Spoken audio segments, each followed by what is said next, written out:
Hello, नमस्कार, आदाब, सत श्री अकाल टू यू ऑल। और मैं विनती स्वागत करता हूँ आप सब लोगों का हमारे इस नए इनिशिएटिव में, जिसमें आज हम बात करेंगे chapter number 4 that is reproductive health के बारे में। So let's get started without wasting much time और बात करते हैं रिप्रोडक्टिव हेल्थ। तो सबसे पहले देखिए, इस चैप्टर में जो है कुछ फैक्ट्स भी हैं, ठीक है ना, और कंसेप्ट्स भी हैं। तो हमारा जो बेसिक फोकस होगा वो होगा कंसेप्ट्स पर rather than on the facts. हाँ, मैं आपको फैक्ट्स भी साथ साथ बताता चलूँगा, जिससे कि थोड़ा सा आपका इंटरेस्ट बना रहे इस चैप्टर में। और साथ में कंसेप्ट्स भी हम बनाते हुए चलेंगे, क्योंकि ये कंसेप्ट्स आपके लाइफ लॉन्ग, आपके सिर्फ एग्ज़ाम पॉइंट ऑफ व्यू से नहीं, नीट पॉइंट ऑफ व्यू से नहीं, बल्कि आपके लाइफ में भी इम्प्लीमेंट होंगे, एग्जीक्यूट होंगे। ठीक है ना। आपकी जो आप डेली जो आपका लाइफ है जो आपकी दिनचर्या है, वो सब चीज़ों में भी ये चैप्टर जो है काफ़ी मायने रखता है। तो इसलिए ये इम्पोर्टेंट है ना। तो स्टार्ट करते हैं कुछ कंसेप्ट से, कुछ चीज़ों से। तो सबसे पहले मीनिंग क्या है, रिप्रोडक्टिव हेल्थ जो है उसका क्या मीनिंग है। ठीक है, तो रिप्रोडक्टिव जो हेल्थ है उसका मीनिंग है कि आप जो है स्वस्थ हों, आप फिट हो, आप फाइन हो। एक इंडिविजुअल जो है, पर्टिकुलर इंडिविजुअल, उसका फिट होना in all aspects, in all dimensions. यानी कि वो फिजिकली भी फिट हो, वो इमोशनली भी फिट हो, और वो बिहेवियर भी उसका अच्छा हो, और वो सोशली भी फिट हो। ठीक है, इसका मतलब क्या है, फिजिकली का मतलब कि किसी भी तरह की कोई डिजीज़ उस इंसान को ना हो, नॉट रिलेटेड टू ओनली जो है reproductive system, but also other जो है आपके ऑर्गन सिस्टम से भी रिलेटेड आपकी कोई भी किसी तरह की डिजीज़ ना हो। ठीक है।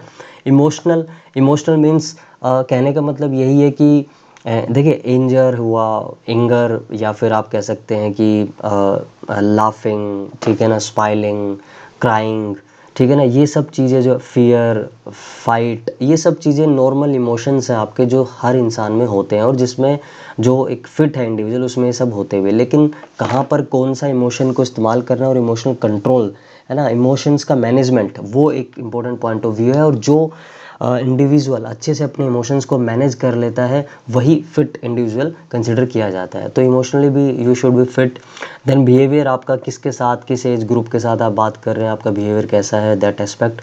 एंड देन सोशली मतलब नेबरहुड में अपने रिलेटिव्स के साथ आपका किस तरह से जो है बिहेवियर है, किस तरह से आप उनके साथ सामंजस्य बिठा पा रहे हैं कि नहीं बिठा पा रहे हैं। दैट इज़ ऑल जो है we consider under this reproductive health. ये सभी एस्पेक्ट्स हैं, और अगर ये सभी एस्पेक्ट्स में आप फिट हैं, that means you are fit also in terms of reproductive health, मतलब आप रिप्रोडक्टिवली हेल्दी हैं।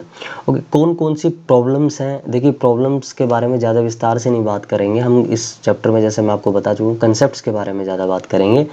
तो जैसे पहली जो प्रॉब्लम है, that is sexually transmitted disease. देखिए, लोग जो हैं जो अच्छे से पढ़े लिखे नहीं हैं, या हम कह सकते हैं कि थोड़े अंडर प्रिविलेज्ड हैं, डाउन ट्रोडन हैं, पुअरेस्ट ऑफ द पुअर, या पुअर हैं, ठीक है। तो उन लोगों को अच्छी नॉलेज नहीं होती है पर्सनल हाइजीन को लेकर, या अपने रिप्रोडक्टिव ऑर्गन्स से रिलेटेड जो हाइजीन है, ठीक है ना, कब किस तरह से जो है क्लीनिंग करनी है बॉडी की, ठीक है, चाहे वो रिप्रोडक्टिव ऑर्गन्स हो, या फिर हमारे कुछ जो है प्राइवेट पार्ट्स हो, या फिर जो हैं हम कह सकते हैं कि आर्म पिट्स हों, ठीक है ना। इस तरह के जो रीजन्स हैं, उनको किस तरह से हाइजीन मेंटेन करना है, दैट इज़ द थिंक कि लोग जो है अवेयर नहीं है। तो वो चीज़ एक प्रॉब्लम है। अर्ली मैरिज जैसे हम पहले देखा करते थे, अब तो फिर भी लॉज की वजह से जो है, और कानून काफ़ी सख्त हो गए हैं इन सब चीज़ों को लेकर, तो जो है ये भी एक प्रॉब्लम हुआ करती थी। और अभी भी बहुत सारे एरियाज़ में अगर हम अपने देश में देखें, तो ये अभी भी एक प्रॉब्लम बनी हुई है, जिसकी वजह से इन्फेंट मोर्टेलिटी रेट और मैटरनल मोर्टेलिटी रेट जो है वो इंक्रीज़ होता है, जो कि फाइनली एक्सचेकर पर, यानी कि गवर्नमेंट पर जो है वो एक बर्डन डालता है। ठीक है ना। पॉपुलेशन एक्सप्लोजन, जो पॉपुलेशन जो जिस तरह से इंक्रीज़ हो रहा है, जो रेट बहुत तेज़ी से, वो एक चीज़ है। And then myth and misconception चीज़ों को लेकर, सेक्स रिलेटेड इश्यूज़ को लेकर, ठीक है ना। तो लोग जो है इस तरह के मिथ को, मिसकंसेप्शंस को जो है वो इंक्रीज़ करते हैं, बढ़ाते हैं, ठीक है। और ये सब प्रॉब्लम्स हैं, ठीक है ना, ये सब प्रॉब्लम्स हैं, ठीक है ना, इन टर्म्स ऑफ रिप्रोडक्टिव हेल्थ। ठीक है, चलिए आगे बढ़ते हैं। स्ट्रेटजीज़, क्या स्ट्रेटजीज़ जो है अपनाई गई हैं, ठीक है ना, अभी तक हमारी गवर्नमेंट ऑफ इंडिया के द्वारा या स्टेट गवर्नमेंट्स के द्वारा, to curb all these problems. तो सबसे पहले फैमिली प्लानिंग प्रोग्राम जो स्टार्ट कर दिए गए थे 1951 में ही। यानी कि कहने का मतलब है कि जो पॉपुलेशन एक्सप्लोजन का जो इशू था उसको बहुत पहले से ही जो है कर लिया गया था, जो है टैकल करने की कोशिश की गई थी, ठीक है ना, टैकल करने की कोशिश की गई थी 1951 से ही, ठीक है। तो ये पहला पॉइंट है। ये आई थिंक कुछ प्रॉब्लम इसमें हो गई है, जस्ट अ सेकंड, मैं ज़रा इसको देखता हूँ, ठीक है ना। ये जो है पॉइंटर ये कुछ काम नहीं कर रहा है, कोई बात नहीं, चलिए हम ऐसे ही देख लेते हैं, ठीक है। So family planning programme start कर दिए थे गवर्नमेंट ऑफ इंडिया 1951 में। उसके बाद रिप्रोडक्टिव और चाइल्ड हेल्थ केयर प्रोग्राम्स भी लॉन्च कर दिए थे 1997 में, जिसमें कि अवेयरनेस क्रिएट की गई, ठीक है ना, अवेयरनेस क्रिएट की गई, लोगों को जो है अवेयर किया गया about various reproduction related aspects को लेकर, ठीक है ना। उसके अलावा फैसिलिटीज़ प्रोवाइड की गई, सपोर्ट प्रोवाइड की गई, है ना, सिर्फ इन terms of, not in terms of infrastructure, बल्कि इंफ्रास्ट्रक्चर के अलावा भी मैं इसकी बात कर रहा हूँ, RCH प्रोग्राम की बात कर रहा हूँ, कि इस प्रोग्राम के अंतर्गत जो है इंफ्रास्ट्रक्चरल सपोर्ट भी प्रोवाइड की गई लोगों को, ठीक है ना। साथ में अवेयरनेस प्रोग्राम्स भी जो है चलाए गए, जिससे कि लोग अवेयर हों अबाउट रिप्रोडक्टिव हेल्थ।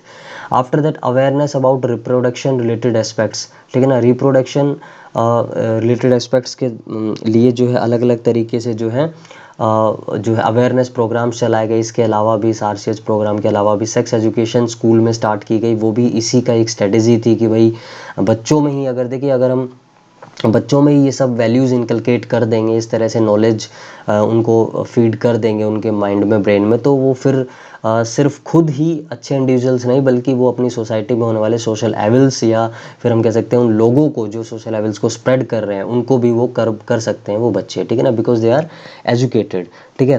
फिर सेक्सुअली ट्रांसमिटेड डिजीज के लिए इंफॉर्मेशन प्रोवाइड की गई। एडोलेसेंस में किस तरह से जो आपकी जो एज होती है 11 से 19 साल, जो आपके चेंजेस आते हैं इस दौरान, उसमें आप किस तरह से सेफ़ और हाइजीनिक सेक्सुअल प्रैक्टिसेस को अपनाएं, फॉलो करें, किस तरह रिप्रोडक्टिव ऑर्गन्स को क्लीन करना है या उनके बारे में अवेयरनेस, ठीक है ना, वो सब चीज़ें जो है देना, उनके बारे में इंफॉर्मेशन। फिर एजुकेशन देना अबाउट बर्थ कंट्रोल ऑप्शन, जितने भी बर्थ कंट्रोल ऑप्शंस है उनके लिए भी जो है मेल या फीमेल दोनों ही, इर्रिस्पेक्टिव ऑफ द जेंडर, जो एजुकेशन को जो है एजुकेशन या इन्फॉर्मेशन जो है प्रोवाइड करवाई गई। फिर प्रेग्नेंट मदर को जो है इतनी ज़्यादा केयर नहीं मिलती, तो उनको भी जो है केयर दी गई, ठीक है। और इवन प्रेगनेंसी के दौरान भी, आफ्टर प्रेगनेंसी भी जो है उनको केयर जो है दी जाने लगी गवर्नमेंट के द्वारा भी, और अवेयरनेस के थ्रू भी इन चीज़ों को बढ़ावा मिला। फिर ब्रेस्ट फीडिंग की इंपॉर्टेंस बताई गई, ठीक है ना, कि बच्चे के लिए कितना इंपॉर्टेंट होता है जो स्टार्टिंग में जो मिल्क होता है मदर का। उसके बाद sex abuse, sex related crimes, इनके द्वारा, इनके लिए भी अवेयरनेस जो है चलाई गई। और फिर फाइनली जो है एमनियोसेंटेसिस। एमनियोसेंटेसिस क्या होता है, देखिए मैंने आपको पहले ही बताया लास्ट चैप्टर में कि एमनियोन होता है, एक्स्ट्रा एम्ब्रियोनिक मेम्ब्रेन होती है, और उस एमनियोन में एमनियोटिक फ्लूइड होता है, ठीक है ना। और उसी एमनियोटिक फ्लूइड में जो एक तरह से आप कह सकते हैं कि तैर रहा होता है बच्चा, ठीक है। तो उसी जो एमनियोटिक फ्लूइड में जो है सेक्स डिटर्मिनेशन के लिए वहाँ से जो है टेस्ट किया जाता था, ठीक है ना। क्योंकि इस एमनियोटिक फ्लूइड में क्या होते हैं, सेल्स होते हैं, और सेल्स में क्या होते हैं, क्रोमोसोम्स होते हैं। तो उन्हीं क्रोमोसोम्स से पता लगाया जा सकता है कि भाई जो एम्ब्रियो है वो, या फीटस है वो, मेल है या वो फीमेल है, ठीक है। फिर उसका जो है अब्यूज़ किया जाता था, ठीक है ना, क्योंकि आप जानते हैं फीमेल फिटिसाइड, जिसकी वजह से जो है काफ़ी बढ़ा। लेकिन अभी फिर स्टैट्यूटरी बैन का मतलब होता है कि कानून बनाकर किसी चीज़ पर बैन कर देना, ठीक है ना। स्टैट्यूटरी का मतलब कानून, ठीक है। तो ये चीज़ यहाँ पर है। तो ये कुछ स्ट्रेटेजीज़ के बारे में बात की। फिर पॉपुलेशन एक्सप्लोजन का क्या मतलब है, देखिए मैं कोई भी टॉपिक छोड़ नहीं रहा हूँ, ठीक है ना, उसमें चाहे बेशक थोड़े से मुझे बताना पड़े, लेकिन मैं उसको बता रहा हूँ ताकि आपको थोड़ा इंटरेस्ट बने चैप्टर पढ़ने में। तो पॉपुलेशन एक्सप्लोजन का मतलब क्या है कि जब बहुत तेज़ी से जो है साइज़ में इंक्रीज़ होता है, और रेट में, पॉपुलेशन के साइज़ में और रेट में जो बहुत तेज़ी से ग्रो होता है, साइज़ में इंक्रीज़ होता है, तो उसे हम पॉपुलेशन एक्सप्लोजन कहते हैं। एक्सप्लोजन का मतलब धमाका, ठीक है। तो उसी तरह धमाका होता है पॉपुलेशन में भी, जो हुआ भी 1950 के बाद, जब हम आज़ाद हुए, तो उसके बाद जो पॉपुलेशन ग्रोथ रेट था वो लगभग जो है 30 के आसपास चला गया था, जो कि अभी फिर से जो है कम आया 30% से, अभी काफ़ी कम आ गया, देखते हैं। तो देखिए अभी जो वर्ल्ड पॉपुलेशन 1900 में थी वो लगभग 200 करोड़ के आसपास थी, जो कि 2000 में 600 करोड़ हुई और नाउ मोर देन 750 करोड़ हो गई है वर्ल्ड पॉपुलेशन 2020 में, ठीक है ना। एस्टिमेटेड है ये। इंडिया की पॉपुलेशन अगर हम देखें जब हम आज़ाद हुए यानी कि 1947 के अराउंड 35 करोड़ थी, और अब ये बढ़कर 133 करोड़ हो गई है। जब 2021 में अभी सेंसस आएगा, आप जानते हैं हर 10 सालों में जो है गिनती की जाती है पॉपुलेशन की, ठीक है ना। और वेरियस और भी बाकी बहुत सारी चीज़ों की तो हर 10 साल में की जाती है। तो ये लास्ट 2011 में की गई थी, तो अब 2021 में जब की जाएगी तो जो पॉपुलेशन हमारी वो लगभग 133 करोड़ के आसपास आने की संभावना है, ठीक है।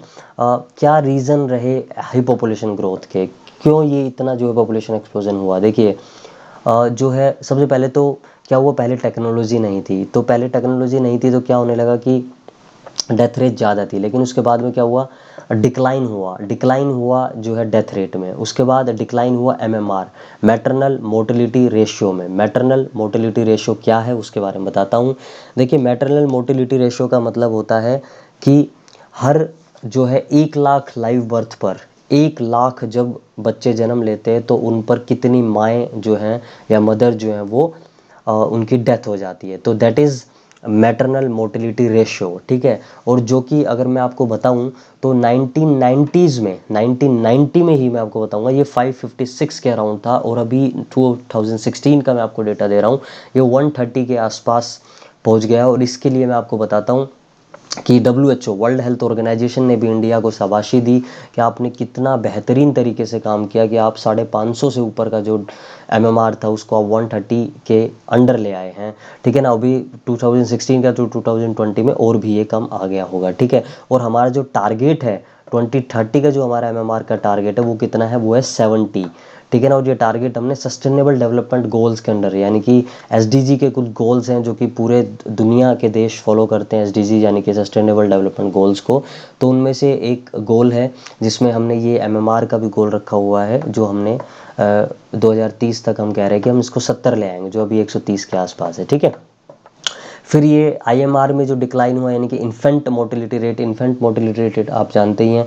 इन्फेंट यानी कि 1 साल तक के बच्चों को हम इन्फेंट बोलते हैं, ठीक है। और ये जो इन्फेंट का मतलब रेशियो का मतलब इन्फेंट मोर्टेलिटी रेशियो क्या होता है कि 1000 लाइव बर्थ पर कितने बच्चों की मृत्यु हो जाती है, that is infant mortality ratio. और वो अभी फ़िलहाल हमारा 30 है, ठीक है। तो ये भी काफ़ी ज़्यादा था और अभी हम इसको भी काफ़ी कम कर दिया है हमने, 2019 में 30 के आसपास ये आ गया है।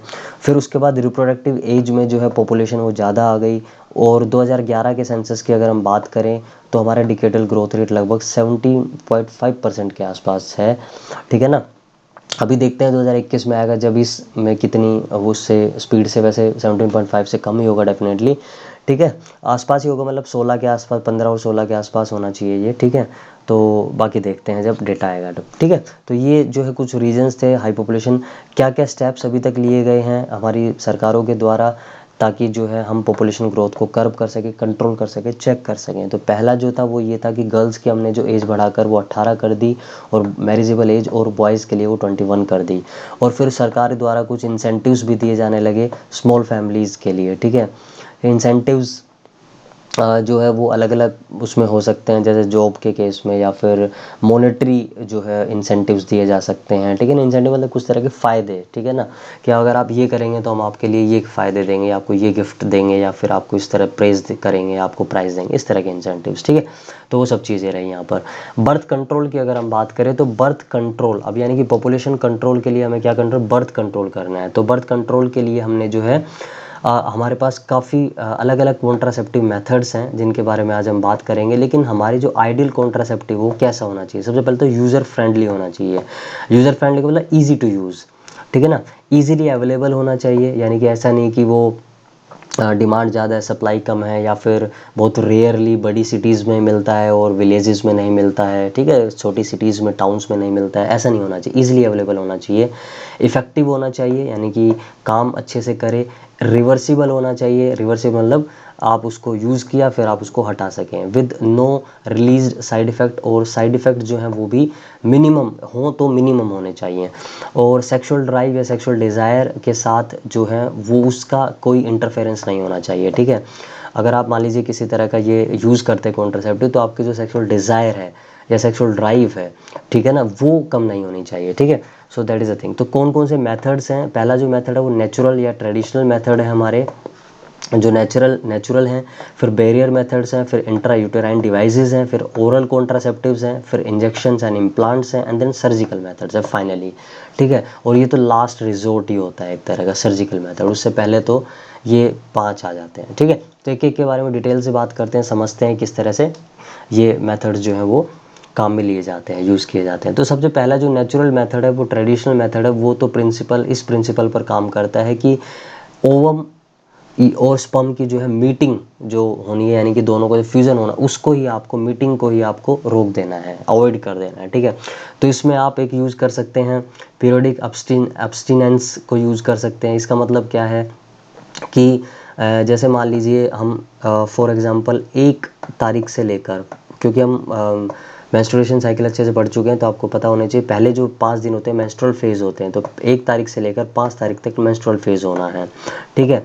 और 14th दिन ओवुलेशन होना है, ठीक है, ओवुलेशन होना है, ठीक है। और फिर 14th डे ओवुलेशन होने के बाद फिर फाइनली जो है आपका जो है ल्यूटिल फेज़ स्टार्ट हो जाता है, ठीक है। तो ये जो फेज़ होगा ये आपका प्रोलिफरेशन वाला फेज़ था ये आपका, ठीक है। और ये वाला जो फेज़ होगा ल्यूटिल फेज़ हो जाता है, ठीक है। और ये आपका ओवुलेटरी फेज़ 14 दिन वाला, ठीक है। तो 4 फेज़ थे, मेंस्ट्रुअल फेज़ 1 से 5 तारीख मेंस्ट्रुअल फेज़, फिर ये आपका प्रोलिफरेशन वाला फेज़, देन ओवुलेटरी फेज 14 तारीख को 1 दिन के लिए, एंड देन फाइनली ल्यूटिल फेज, इसमें कॉर्पस ल्यूटियम प्रोजेस्टेरोन कर और जो है प्रेगनेंसी के लिए तैयार करता है, ठीक है। ये सब चीज़ें होती हैं यहाँ पर।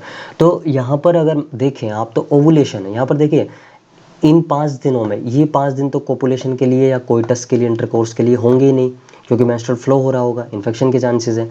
5 से 14, यानी कि अब यहाँ पर देखिए आप, तो आप अगर यहाँ देखें तो डे 10, अब देखिए 5, 6, 7, 8, 9, 10 तारीख तक यहाँ तक कोई प्रॉब्लम नहीं है। इंटरकोर्स, अनप्रोटेक्टेड सेक्स भी यहाँ पर या अनप्रोटेक्टेड इंटरकोर्स भी यहाँ पर परफॉर्म किया जा सकता है, बट यहाँ से रिस्क स्टार्ट हो जाता है। तो डे 10 से लेकर और डे 17 तक जो है, अगर यहाँ पर कोइटस ना किया जाए, ठीक है, यानी कि कोपुलेशन या इंटरकोर्स ना हो, ठीक है, तो यहाँ पर क्या होगा, यहाँ पर ऑब्वियसली फिर क्या होगा, यहाँ पर ओवम और स्पर्म का कोई मीटिंग का चांसेस होगा ही नहीं, ठीक है। तो यहाँ पर इसको हम बोलते हैं पीरियोडिक एब्स्टिनेंस, ठीक है। तो एक ये चीज़ हो गई समझने वाली। फिर कोइटस इंटरप्टस का मतलब क्या है कि withdrawal of penis from the vagina just before ejaculation. Ejaculate, जब मैन इजैकुलेट करे उससे जस्ट पहले ही वो अगर विड्रॉ कर ले पेनिस को, then obviously then again semen जब वेजाइना में डिपॉजिट ही नहीं किया तो स्पर्म वहाँ तक पहुँचेंगे कैसे, ठीक है। तो वो तो बाहर इजैकुलेट कर दिया आउट ऑफ द बॉडी, ठीक है। देन लैक्टेशनल एमन्यूरिया में जो है क्या होता है, लैक्टेशन के दौरान, यानी कि जब माता जो है वो दूध पिला रही होती है अपने न्यूबॉर्न बेबी को, तो उस दौरान भी ओवुलेशन का फेज़ नहीं होता है, ओवुलेशन नहीं होता है, तो इस दौरान भी जो है इंटरकोर्स, अनप्रोटेक्टेड इंटरकोर्स किया जा सकता है, ठीक है। तो ये नेचुरल मेथड्स हैं, ठीक है, ट्रेडिशनल मेथड्स हैं। उसके बाद आता है बैरियर मेथड। बैरियर मेथड में क्या होता है, बैरियर मेथड में बैरियर्स का यूज़ किया जाता है, यानी कि ऐसी कोई चीज़ आप यूज़ करेंगे जो कि जो है किसके, स्पर्म के बीच में और ओवम के बीच में आ जाए, ठीक है, एक बैरियर का काम करे, ठीक है ना, शील्ड का काम करे। तो देखते हैं, तो ये मैंने आपको बताया again, preventing the contact of sperm and ovum, ठीक है, इसी प्रिंसिपल, इसी सिद्धांत पर ये काम करता है। तो यहाँ पर क्या सबसे पहला है कॉन्डम्स। कॉन्डम्स में क्या होता है कि ये जो कॉन्डम्स है रबड़ लेटेक्स शीट के बने होते हैं, एक्चुअली लेटेक्स नाम का यहाँ पर ये कंपाउंड होता है जिसके ये बने हुए होते हैं, और इससे कवर किया जाता है penis of male, वेजाइन and cervix in female, ठीक है ना। ऐसा नहीं कि मेल कॉन्डोम्स ही आते हैं, female condoms are also available in the market, ठीक है। And again it prevent the deposition of ejaculated sperm into the vagina, है ना। तो अगर एक बैरियर होगा पेनिस पर, ठीक है ना, तो फिर क्या होगा कि ये स्पर्म यहीं पर ही रह जाएगा और ये फाइनली यूटेरस या जो है वेजाइना में डिपॉजिट नहीं किया जा सकेगा। Then diaphragm, cervical caps and vaults, इन सब चीज़ों का भी यूज़ किया जाता है। ये भी अगेन रबर से बनी होती हैं, लेकिन यहाँ पर ये इंसर्ट होती है फीमेल रिप्रोडक्टिव ट्रैक में, ठीक है ना। और सर्विक्स को ये कवर कर देते हैं, जिसकी वजह से अगेन कोइटस या इंटरकोर्स के दौरान फिर से मीटिंग नहीं होती है, ठीक है। Prevent the entry of sperm through the cervix, ठीक है, ओके। स्पर्मिसाइडल क्रीम्स को यूज़ किया जा सकता है, जेलीज या फॉर्म्स को यूज़ किया जा सकता है, ठीक है ना। ये फॉर्म्स एक्चुअली FOAMS है, FOAMS, ठीक है ना, फॉर्म्स, ठीक है। तो कुछ फॉर्म्स, कुछ क्रीम्स, कुछ जेलीज आती हैं जो कि अगेन बैरियर का काम करती हैं, लेकिन ये तभी कर सकती हैं जब अगर आप इनको इनके साथ यूज़ करें। तो स्पर्मिसाइडल मतलब स्पर्म को किल कर देने वाली क्रीम्स, ठीक है। तो ऐसा कुछ केमिकल्स इनके अंदर हो जो स्पर्म को किल कर देते हैं। तो इनके साथ अगर आप यूज़ करेंगे इनको, तो इसमें क्या होगा कि कॉन्ट्रासेप्टिव एफिशिएंसी इंक्रीज हो जाती है। देन इंट्रा यूटेराइन डिवाइसेस, देखिए कुछ इंट्रा यूटेराइन डिवाइसेस की मैं यहाँ पर बात करने वाला हूँ, यानी कि यूटेरस के अंदर कुछ डिवाइस फिट कर दिए जाते हैं, ठीक है ना। 3 तरह के ये होते हैं। This device are inserted by the doctor in the uterus through vagina, ठीक है। डॉक्टर स्पेशलिस्ट जो होते हैं वो ये ही डॉक्टर्स इनको यूटेरस के अंदर क्या करते हैं, इंसर्ट करते हैं। So first is there non medicated. Non medicated का मतलब है कि कोई बिना दवाई वाला, एक तरह से, है ना। तो ये क्या करते हैं, फैगोसाइटोसिस। फैगोसाइटोसिस का मतलब क्या होता है, सेल का ईटिंग। तो एक सेल दूसरे सेल को ईट कर लेता है, ठीक है ना। जैसे स्पर्म है तो स्पर्म को ईट कर लेगा क्या, ठीक है ना, क्या, ये लिपिस लूप, ठीक है। तो ये लूप क्या है, ये लिपिस लूप क्या है, देखिए यहाँ पर ये इस तरह का जो है स्ट्रक्चर जो है वो इंसर्ट कर दिया जाता है इन the uterus of the female, जो फैगोसाइटोसिस करता है स्पर्म की, ठीक है। देन कोपर रिलीजिंग कुछ हम यूटेराइन डिवाइसेस यूज़ करते हैं, ये भी फैगोसाइटोसिस करते हैं by releasing the copper ions. तो यहाँ पर ये देखिए, ये यूटेरस और यहाँ पर ये कोपर टी हम इसको बोलते हैं, कोपर 7 के नाम से, कोपर टी के नाम से भी आता है। और ये कोपर आयंस को रिलीज़ करते हैं, जिसकी वजह से जो क्या करते हैं, स्पर्म्स को जो है, यहाँ पर देखिए पूरा स्ट्रिंग यहाँ तक आ रहा है, तो ईजिली जो है बाय द स्पेशलिस्ट डॉक्टर्स के द्वारा इंसर्ट कर दिया जाता है इन the uterus of the female, है ना, इन द कोपर IUD, यानी कि कॉपर इंट्रायूटेराइन डिवाइसेस, ठीक है। तो कॉपर आयन क्या कर देते हैं, स्पर्मिसाइडल होते हैं, ये स्पर्मिसाइडल होते हैं, स्पर्म को किल कर दिया, फैगोसाइटोसिस कर देते हैं उसके, ठीक है, कॉपर टी या कॉपर साइड। फिर हार्मोन रिलीजिंग भी होते हैं, कुछ हार्मोन्स को रिलीज करते हैं, ठीक है। और इस वजह से क्या हो जाता है, यूटेरस जो अनसुटेबल हो जाता है फॉर इम्प्लांटेशन जो है ना, एम्बेडमेंट जो होना है ब्लास्टोसील का, ब्लास्टोला का, ब्लास्टोसिस्ट का, ठीक है ना। और सर्विक्स जो होस्टाइल हो जाता है स्पर्म के लिए, यानी कि स्पर्म को किल करने लग जाता है, ठीक है ना, स्पर्म को वहाँ पर रहने नहीं देता है। जैसे कि यहाँ पर आप देख सकते हैं प्रोजेस्टेरोन नाम के कुछ ये होते हैं, हार्मोन रिलीजिंग इंट्रायूटेराइन डिवाइसेस आते हैं जो कि ये काम करते हैं, ठीक है। आफ्टर दैट ये देख लिया आपने, ओरल कॉन्ट्रासेप्टिव्स आते हैं। ओरल कॉन्ट्रासेप्टिव्स में ओरल यानी कि टैबलेट्स की फॉर्म में होंगे ये चीज़ें, जैसे कि एक बहुत पॉपुलर है यहाँ पर सहेली, ठीक है ना, एक ओरल कॉन्ट्रासेप्टिव है, ठीक है, जिसको CDRI लखनऊ ने जो है ये डेवलप किया था, ठीक है। और इनकी जो कॉन्ट्रासेप्टिव वैल्यू होती है वो ज़्यादा होती है और साइड इफ़ेक्ट जो होते हैं वो कम होते हैं, ठीक है। ये एक्चुअल में होते क्या हैं, ये हार्मोनल प्रिपरेशन ही होती है, ठीक है ना, प्रोजेस्टेजेंस की, या फिर प्रोजेस्टेजेंस या और एस्ट्रोजन के कॉम्बिनेशन की, ठीक है। तो एक पिल्स जो है फीमेल के द्वारा एक पर्टिकुलर टाइम के लिए खाई जाती हैं, ठीक है ना। और ऑब्वियसली ऑन द रिकमेंडेशन और subscription of the doctor only, ठीक है। तो इसकी वजह से क्या होता है, यहाँ पर ओवुलेशन इनिबिट हो जाता है, इम्प्लांटेशन को इनिबिट करते हैं, और साथ में जो है सर्विकल म्यूकस के जो क्वालिटी उसको भी चेंज कर दिया जाता है, जिसकी वजह से क्या होता है, स्पर्म की एंट्री जो है वो रुक जाती है, ठीक है। तो ये सब ओरल कॉन्ट्रासेप्टिव के काम है। आफ्टर दैट इंजेक्शन इम्प्लांट्स, बिल्कुल इन इंजेक्शंस के जो हैं प्रोजेस्टेरोन्स के जो हैं या एस्ट्रोजन कॉम्बिनेशन में जो इंजेक्शंस भी लगाए जाते हैं, ठीक है। और इम्प्लांट्स भी लगाए जाते हैं अंडर द स्किन, और ये भी उसी तरह से हैं, लेकिन इनका जो मोड ऑफ एक्शन है सिमिलर है पिल्स के द्वारा, लेकिन बस इफेक्टिव पीरियड जो है वो थोड़ा ज़्यादा होता है as compare to oral contraceptives. After that last resort, जब कुछ नहीं बचता तो लास्ट रिजोर्ट में क्या किया जाता है, सर्जिकल मेथड्स वाला ये काम किया जाता है, जो 1970s में किया था इंदिरा गांधी जी ने, ठीक है ना। वासेक्टोमी यहाँ पर की गई थी, इसमें क्या करते हैं वो देखते हैं हम, ठीक है। तो एक्चुअल में टर्मिनल और परमानेंट मेथड है। पहली बात तो मैं आपको बता दूं, कई बार बच्चों को ये डाउट रहता है कि ये टेम्परेरी होते हैं ये मेथड्स या परमानेंट। बिल्कुल परमानेंट मेथड्स, यानी कि ये जो है इरिवर्सिबल मेथड्स, इसमें किया गया जाता है वो देख लेते हैं। देखिए मेल के केस में क्या किया जाता है वो आप खुद सोचिए, ये टेस्टीज़ हैं, टेस्टीज़ में एपिडाइडिमिस है, यहाँ पे टेस्टीज़ में सेमिनिफेरस ट्यूब्यूल्स, और यहीं पर क्या बन रहा है, स्पर्म बन रहा है। स्पर्म एपिडाइडिमिस में आएगा, एपिडाइडिमिस से इस वासा डिफरेंस में आएगा। वासा डिफरेंस को अगर हम यहाँ पर काट दें, उसको स्टिच कर दें, ठीक है, तो क्या होगा, स्पर्म जो है बिल्कुल बनेगा, सिंथेसिस उसकी होगी, बट वो यहीं पर ही आकर इजैकुलेशन उसका नहीं हो पाएगा, यानी कि यहाँ आकर फिर वो वहाँ पर इजैकुलेट नहीं हो पाएगा, ठीक है ना।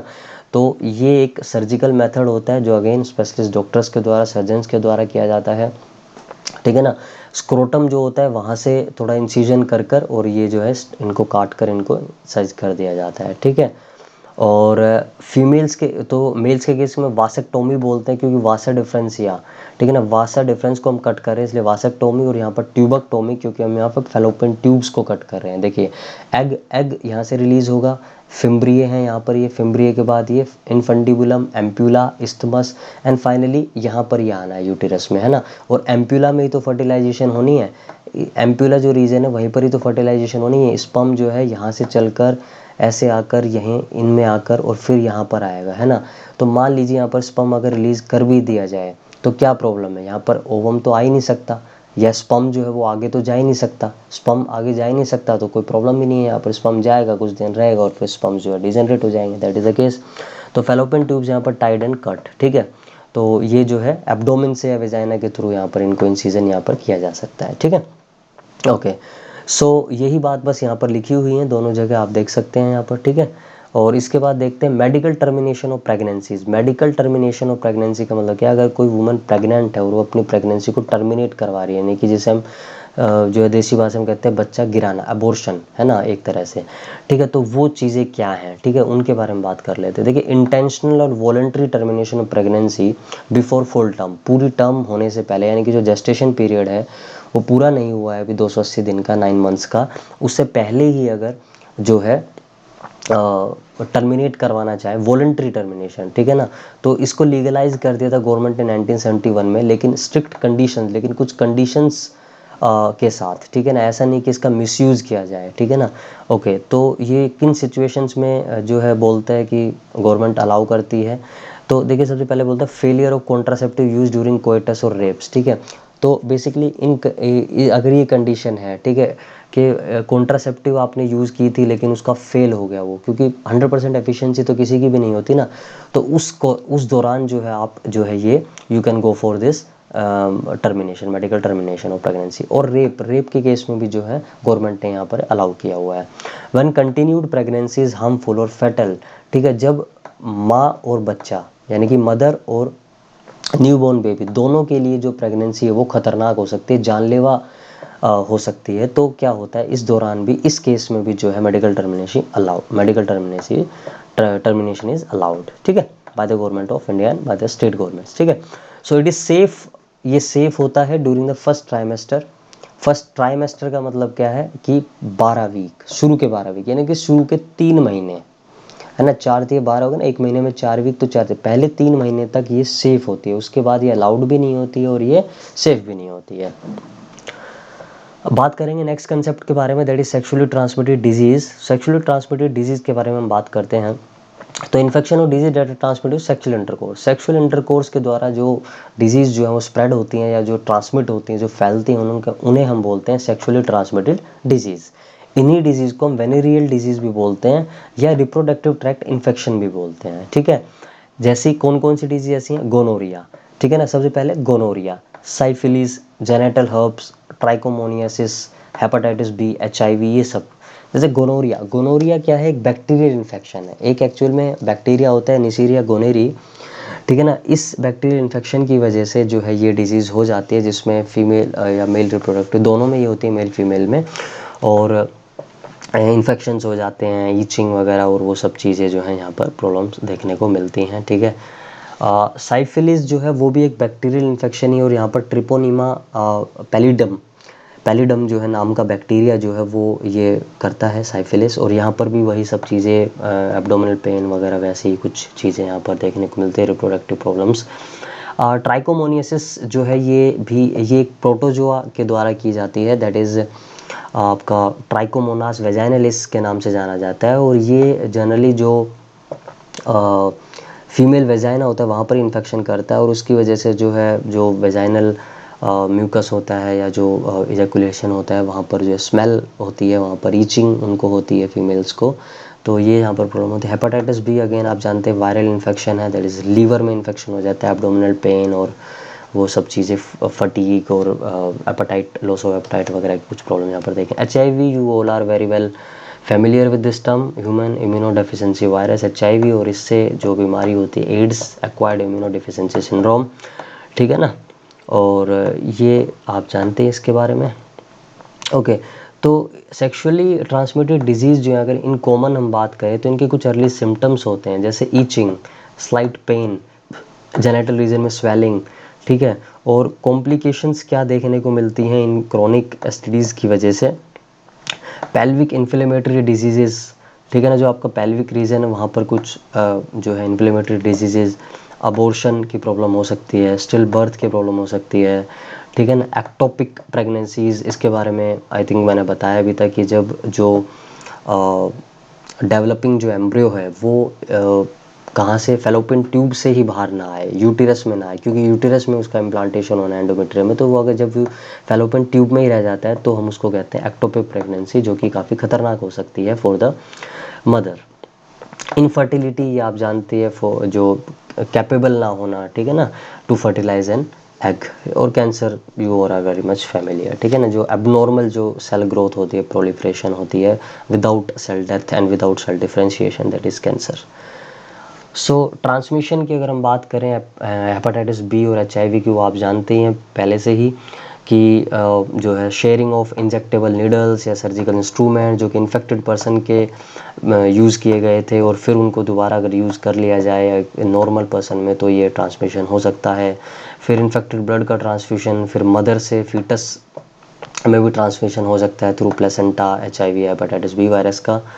और कुछ ऐसे सिद्धांत हैं, कुछ ऐसे वेज हैं जिनसे हम सेक्सुअली ट्रांसमिटेड डिजीज़ को जो है प्रिवेंट कर सकते हैं, जैसे सेक्स अवॉइड करें या इंटरकोर्स अवॉइड करें with unknown partners and multiple partners, and always use condom during coitus, and contact a qualified doctor for any doubt sex related disease. अगर कोई आपको प्रॉब्लम है, कोई अगर आपको डाउट है, तो you always consult your doctor, qualified doctor को आप कंसल्ट करें रेदर देन अ झोला छाप डॉक्टर, ठीक है।